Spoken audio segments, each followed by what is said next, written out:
Nipah नगर के असीरगढ़ पर अश्वत्थामा का नियमित आना और भगवान शिव के मंदिर में रोज सुबह ताजा फूल चढ़ाना सही सा लगता है। कई धार्मिक किताबों में इसका वर्णन है।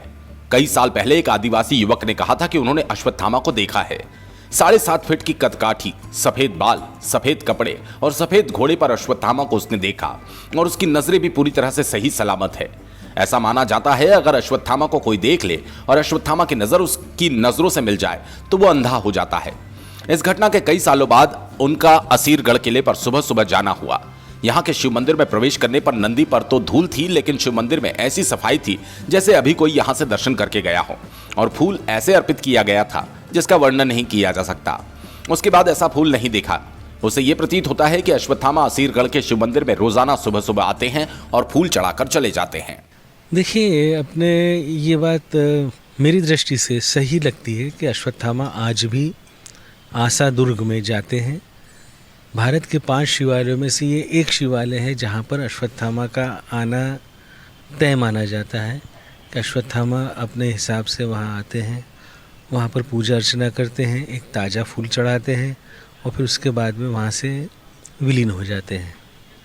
कभी भी किसी को दृष्टिगोचर हो ऐसा जो है बड़ा मुश्किल कह सकते हैं अपन।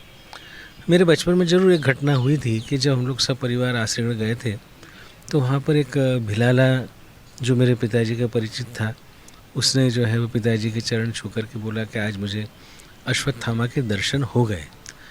पिताजी ने पूछा कि अश्वत्थामा कैसे दिखे आपको, दर्शन हो गए? तो बोले मेरी आज बीवाई ठीक है। बोले हाँ बीवाई ठीक है, तभी तो अपन बात कर रहे हैं। नहीं, बोले साहिब जी मेरी बीवाई ठीक है। ऐसा माना जाता है कि जो अश्वत्थामा को देख ले वो अंधा हो जाता है। तो उसने कहा कि सफ़ेद घोड़े पे सर पर चले जा रहे थे, लंबे सफ़ेद वस्त्र, सफ़ेद केश, सफ़ेद दाढ़ी और सफ़ेद घोड़ा। तो बोले मैंने उनको जाते हुए देखा है, तो वो शायद उनके सामने नहीं आया था।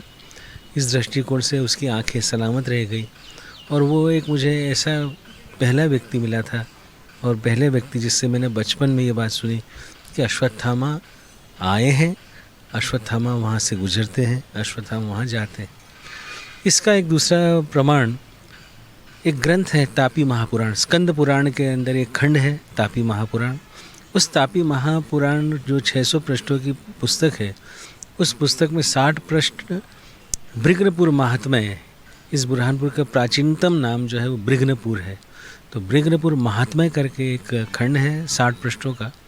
उसमें इस बात का स्पष्ट रूप से उल्लेख है कि ताप्ती नदी में स्नान कर, गुप्तेश्वर के दर्शन कर और उसमें स्थापित बिल मार्ग से अर्थात सुरंग से अश्वत्थामा आसिरेश्वर यानी आसा दुर्ग में जाकर आसिरेश्वर की शिव जी की पूजा उपासना करते हैं।